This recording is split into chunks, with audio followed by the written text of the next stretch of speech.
Welcome to the Brian Buffini Show, where we explore the mindsets, motivation, and methodologies of success. Here's your coach, Brian Buffini.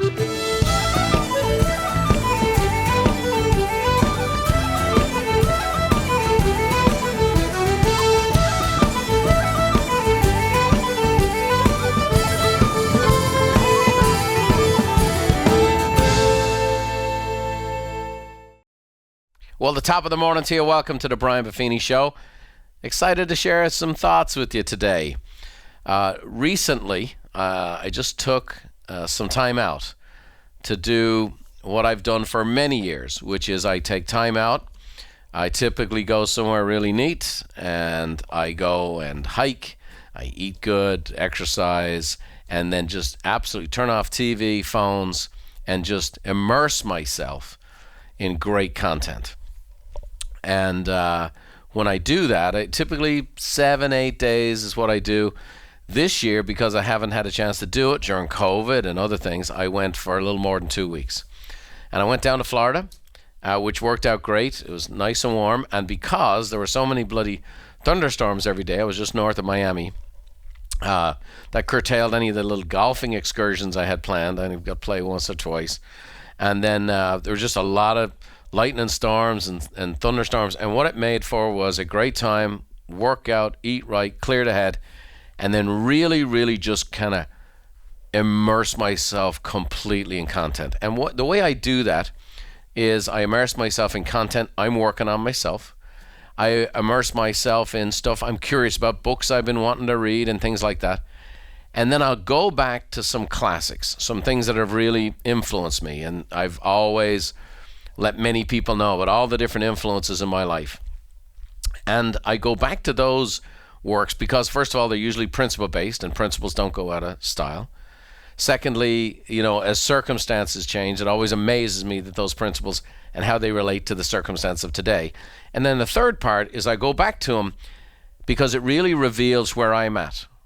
And it shows me my own development, where I've times that things were like, oh my gosh, I remember the first time I heard that, to, boy, I've really been implementing that for a long time. Or what happens a lot, boy, I was really implementing that, and then I kind of fell off the horse and I stopped doing that.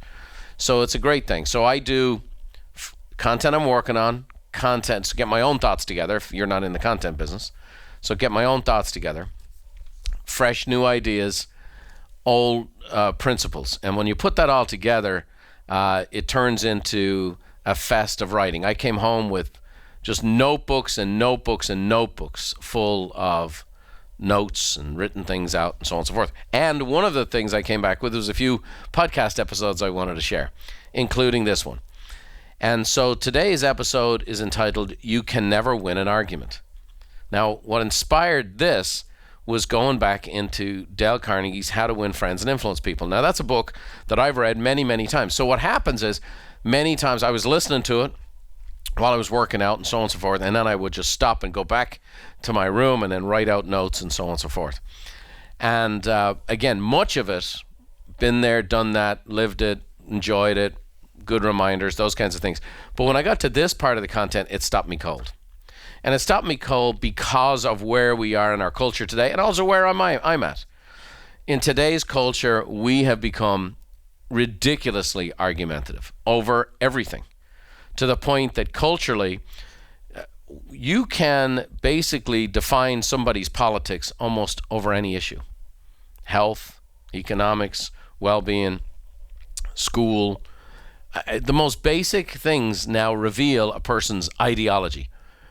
And one of the reasons for it, obviously, is as we have become this world that is search-driven, that the search engines are prone to give us more of what we want, and they feed us that, which becomes more and more polarizing. And then what happens is those polarizing thoughts, so if you've been rotisserizing on one type of content, one type of news outlet, one type of information over and over again, and then you bump into somebody who's been rotisserizing on different content from a different source, when you have a conversation now, it's not just a discussion. It's almost like, how in the world can you think like that?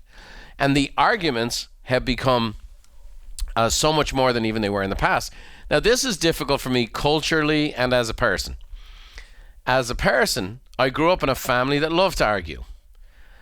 as a culture, if there wasn't arguments in Ireland, you wouldn't have pubs. In fact, it's the chief entertainment, where you'd go to a pub, you know, they have TVs on playing sports, whatever. I always amaze Americans go to a sports bar to watch sports. Like, unless there's a big match and Ireland's playing, you know, that stuff's playing in the background. There's music, there's this, there's that. But at the end of the day, there's what we call the crack and the ceol. Ceol is the music and the crack is the good times and the conversations. And for Irish people, good times are just some unbelievable arguments. And we have great fun with it all together. But even today, in my beloved homeland, having had some discussions with some folks lately, it's like, oh my gosh, that's not crack in the Gaelic term, C-R-A-I-C. It's crack as in C-R-A-C-K, where you want to crack somebody over the head. So culturally, personally, everything else, argument that used to be debate is now such a different thing. And here was Dale Carnegie with information that's 100 years old. And I was listening to this going, my goodness, this is more necessary today than ever before.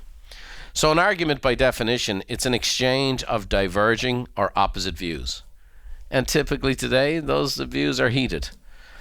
It's a set of reasons given with the aim of persuading others that an action or idea is right or wrong. So it's this action or this idea is right or wrong. And so, in today's world, we're so subjective, even in our understanding of what's right or wrong. Our shared values have been so challenged. It's hard to even agree on what is right or what's wrong anymore. So today's content is called You Can Never Win an Argument. And I have 3 points for you, like I always do. First of all, avoid it like earthquakes and rattlesnakes. That's a direct quote from Carnegie himself. So avoid it like earthquakes and rattlesnakes. And by the way, living in California, we have both of those. So definitely things you want to avoid. But in California, you do know where the rattlesnakes are, so you know where to avoid them. And you can get earthquake insurance. And I'm going to talk about both of those things today.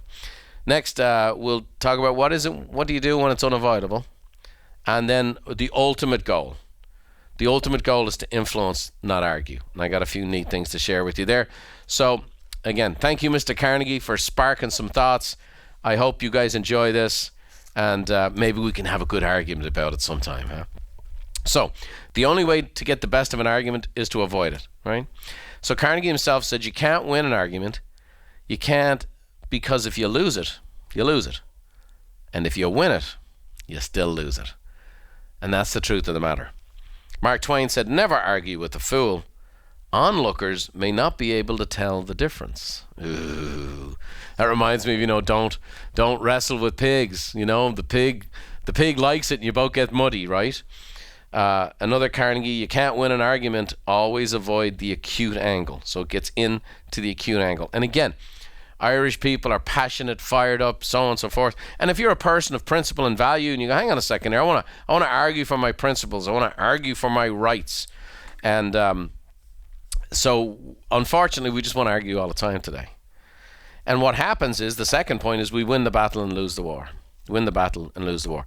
So let's say you actually win an argument. You will never have the goodwill of the person who loses it. Now, let me be very candid with you here. I have the Brian Buffini show. I've been speaking in public for 25 years. People pay lots of money, get on airplanes, and get in hotel rooms to go hear me talk. So I'm very good with words. I'm able to communicate. I'm able to make my point. So I'm married for 31 years to my lovely bride, Beverly. And Beverly is far more quiet. She's far more thorough in her thought process. She takes a lot of time. And she's not a person who would like to say she's quick on her feet. She needs to think things through and process. So how do you think arguments have gone over with me and her over the past 31 years? Well, let's just say, they used to say, in our house, don't bring a knife to a shotgun fight. Well, if you get me riled up, by George, I can win that argument with my wife anytime I want. Anytime I want. And I had to learn, certainly, and it took me years and years and years to learn this, that, Brian, you just won the battle, but you just lost the war. Okay? You just won the argument, but your wife didn't feel heard. You just made the point, but you didn't necessarily get aligned, and you're not one in your thinking. Or even worse, you made your wife feel less, or you hurt her feelings. Congratulations, Brian, you won the argument. And let me tell you, that is the trophy you don't want. And so I had to actually learn first in my own home, later in my own family, and now throughout my life, and I'm still learning this every single day, that just winning the argument in and of itself, it doesn't solve much of anything at all. You can win the argument, but at what cost? And I'm going to say this. Most of the arguments I've been in my life, as articulate as I am, I've never won. Never walked away going, yep, I changed that person's opinion. No, maybe I made my points better than that person. I didn't change their opinion. E.F. Wood, was the first Earl of Halifax, said, the more arguments you win, the fewer friends you have. You can just hear the Earl of Halifax saying that, couldn't you? Quite clearly. More arguments you win, the fewer friends you have. Now I know all about having no friends. Carnegie said, when one person yells, the other person should listen. Because when two people yell, there's no communication. How about any night on TV? How about watching that stuff? Ben Franklin says, those disputing, contradicting, and confusing people are generally unfortunate in their fares. They get victory sometimes, but they never get goodwill, which would be of more use to them. Goodwill. You know? Peace on earth, goodwill to all men. Isn't that the song? And that's the Christmas carol? Yeah. And again, Carnegie said, a man convinced against his will is of the same opinion still. So what you did, you got riled up, you got fired up, you rotisserize your own opinion more and more and more, and you come away, the other person's position isn't changed. And neither one of you is happier or better. So we have to talk. The third thing I want to talk about is you cannot teach a person anything, only help them find it in themselves. That's our third point. That's a quote from Galileo. And we know that for thousands of years, argument was a dynamic of how they moved the needle. And again, you say, let's for the sake of argument. How you make your argument to the court, or you argue for a piece of legislation, right? So those the benefit of argument. But Socrates said, I cannot teach anybody anything, I can only make them think. Which is one of the reasons why to this day, one of the most effective methods of teaching is called the Socratic method. And what is the Socratic method? It's to ask people questions, to help them come to conclusions. I'm so excited. My daughter's up in Hillsdale College in Michigan. And she's going up there. Yep, she's going to go play volleyball and do her thing. But the reason I'm excited about that college, when I haven't been excited about most colleges, to be honest with you, is that at Hillsdale College, they do not teach people what to think. They teach these young folks how to think. And that's what I'm excited. There's people of different religious persuasions and different ideological persuasions, and they use the Socratic method in smaller classrooms to ask people questions. So that's why I'm so fired up my daughter's there. So what did we learn right off the bat? You can't win an argument. Avoid it like earthquakes and rattlesnakes. Second major point, what to do if an argument is unavoidable? Well, here's some points for you. First and foremost, the first technique here for you is to never contradict. And a great little phrase, I think it's great, we used to do this with our kids. We used to talk to them about the yabbit. The yabbit, and you know, like you have the rabbit, well, we had the yabbit. And the yabbit is, okay, hey kids, why didn't you do your homework? Yeah, but we had a game to play, and why aren't you doing it? Yeah, but we had to do this. So yeah, but is the contradiction. In today's conversations, and it's just more intense because of social media. It's just more intense because the polarization of where we're getting our information. We used to, 30, 40 years ago, we'd read the newspaper, and you got a couple of different perspectives in the newspaper. Well, you don't get that anymore. Let's be candid, right? If you tune into one particular news channel, you get only that perspective. You tune into a different news channel, you only get that perspective. That's why they call them news channels anymore. They're opinion channels. But we used to read the newspaper, and you'd get both sides or three sides of the story. So what's happened is we're getting this information all the time, and when we're in discussions with people, we're not even listening. We're waiting to make our point. And we lead with contradiction. And if you're in an argument, and arguments happen and they are unavoidable from time to time. So you cannot lead with yeah, but. Yeah, but. Yeah, but. Yeah, but. No, we got to go in a different direction. Albert Einstein says, the truth of a theory can never be proven, for one never knows if future experience will contradict its conclusions. Like, we have conversations right now, and again, ideology and whatever else, about science, medical science, climate science, all these different things, and they're huge arguments. And science, by very definition, is something that is searching for answers. Not the science is settled. The person who says that, now that's moronic. The science is settled. No, what that means is my argument is settled, and I don't want to change it. And here's Albert Einstein. The truth of a theory can never be proven, for one never knows if future experiences will contradict its conclusions. You know, it's a good thing for us to think about once in a while, to maybe not be so certain about our certainties. That might be a good thing to think about. Have you ever had something that you were really certain on and you found out later on, I've sometimes watched these documentaries, like I love, ESPN has done a lot of these shows called 30 for 30. And sometimes they've done it on a sports team. And I remember just vehemently cheering against this team. And then I watched this documentary and I go, whoosh, I might have been cheering for the wrong team. Hey, there was people I really identify with and like, I'm really, oh my gosh, and their struggle, and I didn't know their story, and this and that and the other. As opposed to, I didn't like their coach, and therefore the team's a jerk, and I'm cheering against the jerks. And the next thing you know, you find out more of the story, and you know, oops, I was vehemently cheering for the wrong team. That happens with arguments, doesn't it? Opinions can change. Information can develop. Things can move. And so we don't want to be on the wrong side of it, okay? Again, Einstein said, the only thing more dangerous than ignorance is arrogance. So we got to have that humility coming to the table. What if I'm wrong? And I've had this conversation with somebody where someone said, this is it, and this is it, and this is it. And again, in my family of origin, we always have communicated with one another in absolutes. And I'll sometimes say, well, are you 100% certain? Like 100% certain that that's true?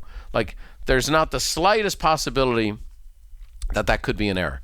And it's interesting when you start asking those conversations, the truth of the matter is people are not 100% certain of many things in their life, especially many of the things they argue about, which is why we want to be careful about giving that kind of energy to it. Great poet George Herbert from the 1600s said, be calm in arguing, for fierceness makes error a fault and truth discourtesy. What a beautiful thing. Apparently there were arguments to have back in the 1600s. The next key tip in regards to what to do when it's unavoidable is don't get defensive, right? So we don't want to contradict. And the next thing is we don't want to get defensive. Harvard Business Review did an article on this, and they said when we get defensive, we make it that much harder for our conversational counterparts to hear what we're saying. We also make it harder to really listen to what they have to say. So when we get defensive, what's leading is the emotion. By the way, and many psychologists will talk about the emotion that's leading is our less mature, younger self. The same kind of defense mechanisms we had as a child to protect ourselves is what leads. So when we have defensiveness leading, not only are we being argumentative, but now we're being childish. So it's very, very important. Just discipline you with all your strength. Just discipline yourself, not to be defensive. Okay. And I will share with you a few things you can say here along the way. Ralph Waldo Emerson said, let me never fall into the vulgar mistake of dreaming that I am persecuted when I am contradicted. Wow, so good. And again, Carnegie said, a quote. Now I'm going to give you this quote, and I want you to know when you hear this quote, it's going to make you gulp, and I want you to know it made me more than gulp. This next quote changed me when I read this again this time. This was worth my 2 weeks in Florida. And I read in the book, you can measure the size of a person by what makes him angry. Ugh, it's still painful to say. You can measure the size of a person by what makes him angry. And when I sat down and I digested that, in certain areas of my life, I'd become a small man because I was starting to become angry at some very small things.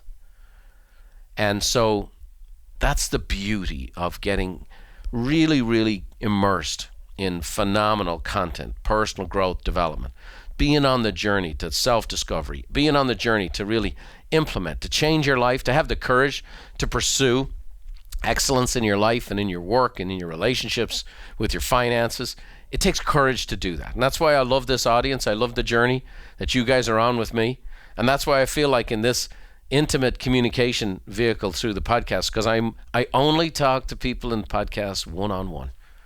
And so I get a chance to share with you my story, that you can measure the size of a person by what makes them angry. Obviously, the questions are, what makes me angry? And so there are things that should make us angry. Okay, I have a daughter who is just very, very passionate about things that are very, very important to her. The sex trafficking trade is something that just wounds her heart. And she serves and helps and has done remarkable work. And in her pursuit to be an Olympian, one of her passions is to really bring that message just to the forefront in the world, to make people aware of what's going on and the size and the scope and the scale. And I'll be candid with you, that thing, not particularly comfortable dinner time conversation to have at your house, but she's opened my eyes to it. I just had no idea. And so that's the stuff that makes you angry. Well, there's nothing small about that. There's nothing small about that. But the guy that cuts you off on the freeway, or the misspelling on the paper, or the time it takes to check out at the grocery store, or whatever little foibles that we all have, I would say it's hard to be a big person when you get angry at small things. It's hard to be a big person. I want to be a big person. I want to live a big life. I believe we're all built for great things. And so we can't get angry at the small. Anyhow, it's beautiful that I get to work on building content for you guys, and I get my own world shook up at the same time, which if you're really a good teacher, that should really happen. It's hard to light a candle to someone else's path without lighting up your own.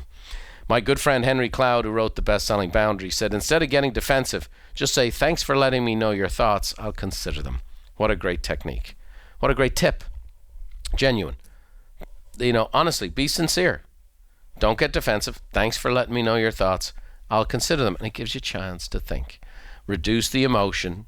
Your little child gets to go away, and your adult gets to reason with them. Last thing on this, what if it's unavoidable, is we all have something to learn. And so a magic phrase that Carnegie talked about 100 years ago was, I may be wrong. I may be wrong. I have a conversation. I may be wrong. This is what I'm thinking, but I may be wrong. I'm open to learn. Steve Jobs said, learn continually. There's always one more thing to learn. Bill Nye, the science guy, said, everyone you will ever meet knows something you don't. Fact. And then Bruce Lee said, mistakes are always forgivable if one has the courage to admit them. Powerful. So we talked about you can never win an argument. We got to avoid those suckers like rattlesnakes. We don't want to win the battle, lose the war, and you cannot teach a person anything, only help them to find it in themselves. Then we talked about there's times it's unavoidable, and we talked a little dynamic of technique, tips, never contradict, don't get defensive. We all have something to learn. And that fabulous quote from Carnegie, you measure the size of a person by what makes them angry.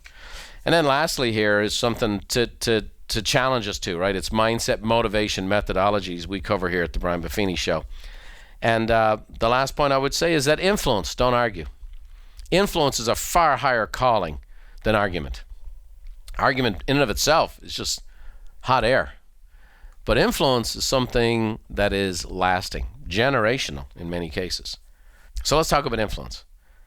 First great point on this is you get to have influence when who you are speaks louder than your words.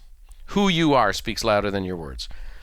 Okay, no matter of anybody's ideological or philosophical or spiritual affiliation, I think it'd be a fair case to say that the most influential human being who ever lived was Jesus. Even amongst other religions, he'd be the most influential person who ever lived. Yet the actual quoted words of Jesus is very small.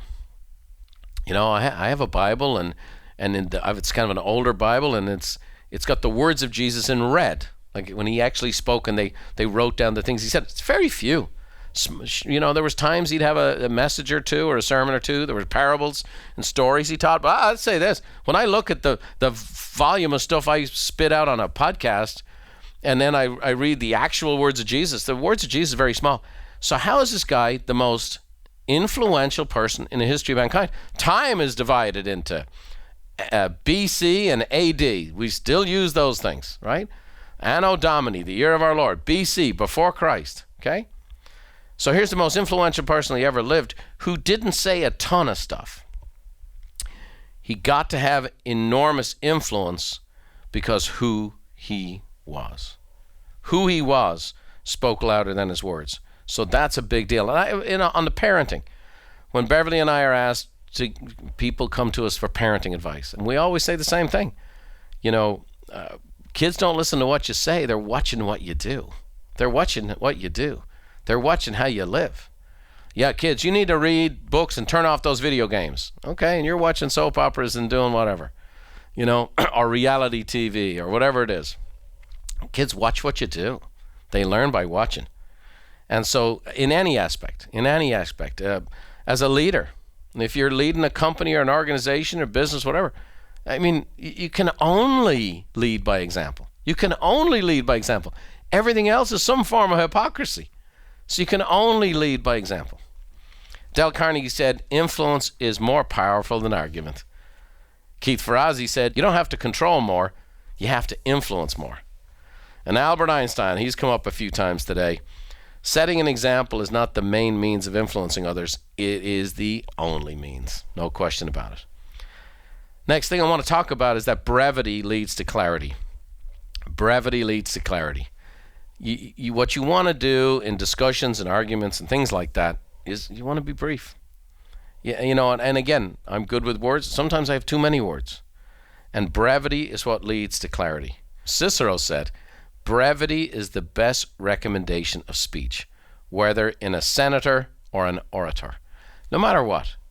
Just if you're going to say things, you listen, you take on other people's opinion. I hadn't thought of that. I'll consider that. And when you get your turn to share your thoughts and be brief. And let people chew on that. Not the volume of your words, but the depth of your words. And you'll have influence from the depth of your words because of who you are. And so it all gets back to us. If you want to influence people, work on being the best version of yourself that you can. That's where it comes from. And then lastly, mutual respect is the winning of argument. And that is really where it's at. My good friend Miles McPherson is out right now communicating a principle and trying to help people get to a place of racial unity. And he's doing it by helping people go through what he calls similarity training. And the similarity is ultimately getting people to understand what they have in common, understand what their blind spots are towards a person of a different race, and then ultimately celebrating the differences in a form of mutual respect. And I believe it's true. I believe you can find racial harmony that way, marital harmony that way. And at the end of the day, what we have to get back to is a sense of respect for other people. When people disrespect other people's points of views to such a degree that they then classify those people a certain way, they're all a bunch of morons, they're this, they're that, they don't deserve this stuff. And then we hear, these people, they should have those freedoms removed, and they don't do this, and they don't do that. And we're talking about this with vaccinations and masks and politics and all this stuff. You name it, on any subject you want. If you demonize the other person, you lose respect for that person. It allows you to come to the lowest common denominator of who and what that person is, or what they should deserve or don't deserve. So we have to be very, very careful about the slippery slope we walk down on. The fact is, we can't win arguments. And we know that. We all know that. We know that in our heart of hearts, but we still try, don't we? We got to avoid them like earthquakes and rattlesnakes. There are times it's avoidable. We talked some techniques today. Ultimately, the goal is to influence and not argue, and the end result of it all is mutual respect. It's okay to agree to disagree. It's what makes the world go round. If I lived in a world where I only encountered people who thought like me, boy, I would just miss out on so much, different perspectives, different views, so many different gifts that people bring to the table that I don't have. And it's those differences, and that's what really makes the world go round. It's what makes life rich. It's one of the reasons I love America. There's so many different cultures here, and foods here, and people here, and art, music, you name it. It's fantastic stuff. I had a chance to share with you today just something, this is one little piece of something I got on my recent little journey away. I hope this has helped you. Maybe the thing you learned today was to take a little journey away yourself and listen to some old stuff and some new stuff and to clarify your own thoughts. Whatever it takes. What I want to share with you is that we're here working at this show, along with the great team I have, to try to impact and improve your life. And we hope this little podcast can do that for you. And we hope that if you like it, you'll share it with your friends. And you come back and listen to us again, and we got something more for you. So thanks for joining me today. Hope it's helpful. Practice with yourself, practice with your loved ones, practice with your family, and then practice with your culture, your company, your customers. We all get to win together. So I'm going to hand it over to me mom. And I got to say, if anybody could win an argument, it would be her. She used to say about herself, she goes, if my tongue was tied in the middle, it would wag at both ends. She's gifted, let me tell you. Anyhow, well, let's leave you with a little Irish blessing from a little Irish woman who taught me an awful lot. So until next time, God bless.